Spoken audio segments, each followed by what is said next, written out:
Hello, this is Rick Ryman on audiblyspeaking.com, and today I want to give a review of audible.com, which I have been a member of off and on for more than 10 years. And so I'd like to talk about some of the strengths and weaknesses, pros and cons of Audible. It is the big enchilada out there as far as audiobooks on the internet is concerned. And I want to get out of the way the fact that I am not working for Audible. I don't get any money from them. So with that out of the way, let me explain how Audible works. It's a subscription service, but you can cancel any time. You get one audiobook credit for every month for $14.95, although you can get a cheaper plan in the long run if you buy a plan for a year, and that's a model that many of these companies use. If you don't want to pay that much, you can get a subscription to their Plus catalog, which is their streaming catalog, which means that you do not own the audio that you purchase. You basically stream it, and when you no longer are a member of Audible, you can't get access to them anymore. But you can stream the entire catalog of streaming audio on Audible. That does not include new books. It does not include the books that are most popular. But it does include some very exciting titles, for sure. The first year, you only have to pay about $120, and so that's about $10 a book a month. That would be for credits. You get a credit every month that is good for any book in their catalog. Literally any book, whether it's a new release or whether it's 1,000 pages long, no matter how popular it is, you can get it for one credit. Now, they say that there are some titles that require more than one, but I think they've done away with that. And now you can get any title for one credit. So that costs $10 a month if you pay $120 up front for the whole year, and you get 12 titles for $10 each. But then, of course, the subscription goes up after the first 12 months to $150, which is about $12 a month. Well, if you go month to month and can cancel any time, then you have to pay $14.95 a month, and that gives you access to the entire streaming catalog. And it also gives you a credit every month. So that works out to be, well, $14.95 per credit if you don't count the streaming package that comes with it. And that's cancel anytime. Now, why would anybody want to listen to a book rather than read it? I love to read. My Kindle is always by my side. I love it. I have hundreds of books on Kindle. I read regularly, but I have been a member of Audible because sometimes I like to listen to books. And it's something that you probably wouldn't understand unless you tried it. So I recommend that. If you want an example of how audiobooks can really come alive when you listen to them, listen to Stephen Fry's magnificent recording of the entire Sherlock Holmes canon on Audible. Now that's available on the streaming service for $7.95 per month. And if you listen to the whole thing 1 month, you actually get the first month free, but you won't be able to keep that once you get rid of the streaming service. But at any rate, when you listen to Fry read Arthur Conan Doyle's magnificent short stories, they really come alive, and you don't want to read them anymore because something is lost without the masterful voice of Stephen Fry playing all the characters in the story. It's a marriage made in heaven, Conan Doyle and Stephen Fry. Another good way to enjoy audiobooks is through biographies that are read by the person they're about. Of course, these are autobiographies, but there's something magical almost of hearing a person whose life you are very interested in telling their own story in their own words.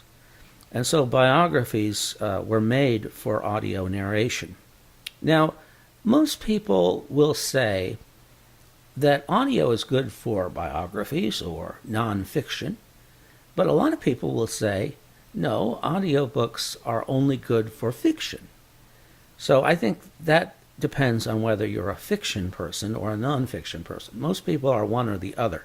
I tend to be a nonfiction person. I probably read one fiction book for every 50 nonfiction books that I read, but I'm an historian, so that would make sense. And I find the narrator to be extremely important in audiobooks. A narrator can make or break an audiobook. I will run away from a potential audiobook that is read by a narrator I dislike. But I cannot say the same is true of narrators that I like. I won't pick a book just because a narrator I like reads them.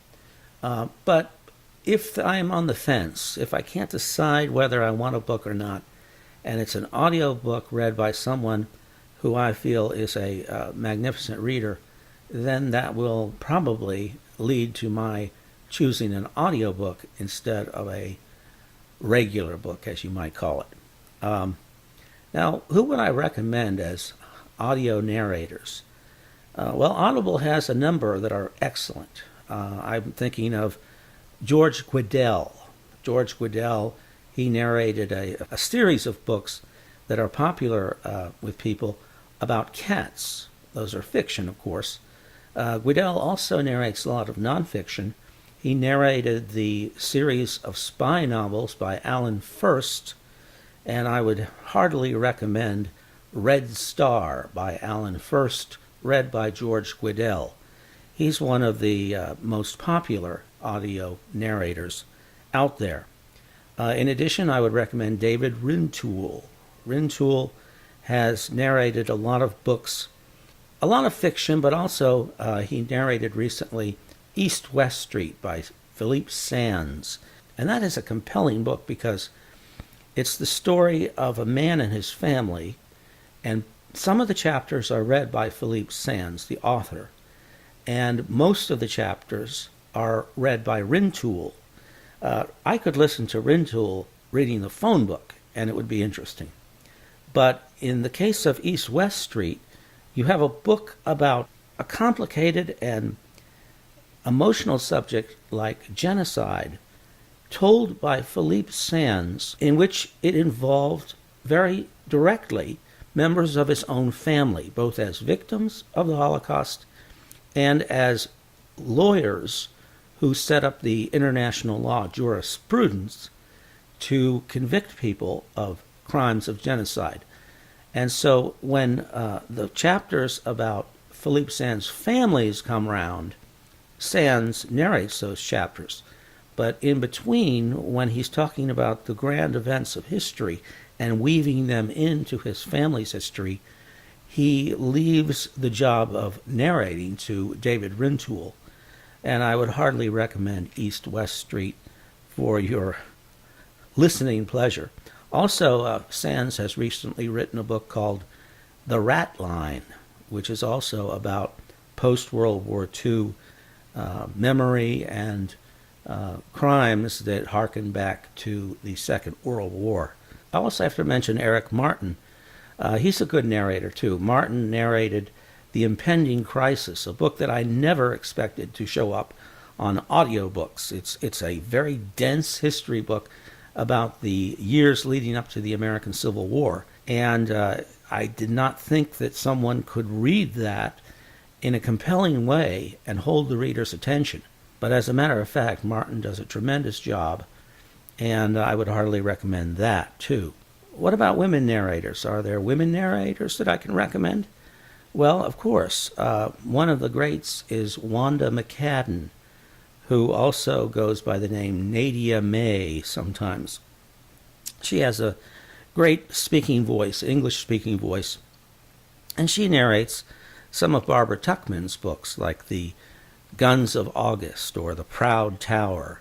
She also narrates Sense and Sensibility, Vanity Fair, and one of my favorite books, The Dream of Reason, A History of Ancient Philosophy. Now, $14.95 a month, which is the highest price you would have to pay for a credit, along with the Audio Plus streaming catalog, is not a bad price for a book, whether it's in print or whether you're listening to it. My advice would be to save your credits for new release books or books that are not likely to ever reach the Audible Plus catalog, and yet it's something you really want to read. Because a lot of times books that are not particularly new will land in a sale, and you can get 2 books for 1 credit, and you might want to wait for those. So that's one strategy to take.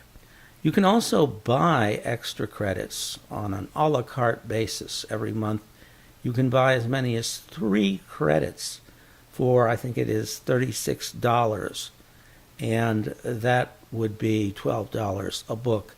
So there's a little savings there. The thing is, a lot of books are 30 hours long, some are even 40 hours long, and so it's very hard to listen to more than 1 book a month. So I find that 1 credit a month is plenty. Now, they have one other subscription service where it's month to month, but you have to pay $22.95, and that will get you 2 credits every single month. But as I said, I did have that subscription for a while, and I found that there was no way that I could listen to 2 books in a month and have a life besides that. So you'll find sometimes that when you use your credits, that the books may pile up, and you might want to pause your membership or cancel your membership until you catch up with all the listening you have to do with the great choices you've made. Sometimes they have a daily sale where a book will be $4.95. Sometimes there's a book that you really find interesting on a subject near and dear to your heart. So they want you to go to the website every day and look around, and that's not a bad idea. It only takes a second, and those are real steals. An audiobook for $4.95. You can't beat that. So what do I say about Audible on balance? Well, I have canceled my subscription from time to time. I've canceled my subscription quite a few times, but that also tells you that I came back every time, and it is one of the great web services on the internet, I can tell you that. There's something special about listening to a story. A lot of times when you read a story from your perspective. And yes, you make the characters come alive in your mind, and you interpret quotations the way it seems they ought to be interpreted to you. But when you hear someone else voicing that narrative, then you have new insights into the book that you would never have had if you had read the book yourself. One other little tip is the speed of the recording. Now, many people, and myself included, tend to read books much faster than narrators read them. Narrators are not going to read like the fastest reader because they have to appeal to the largest possible audience. So they will tend to read in a slower way than many readers, if not most readers. But you can speed up the recording with a single click, and you can speed it up to 1.1 times, 1.2 times, and on up. And sometimes just speeding it up a tiny fraction will make all the difference in the world, because you won't be having that feeling that, oh, I could read this and be farther along. I get it. Can we move the pace along? Well, you can move the pace along yourself by changing the speed of the recording. So that's a hidden gem about Audible. So I hope that this has helped you learn more about Audible, and I hope you subscribe to my channel if you're interested in videos like this. Thanks for joining me. Bye-bye.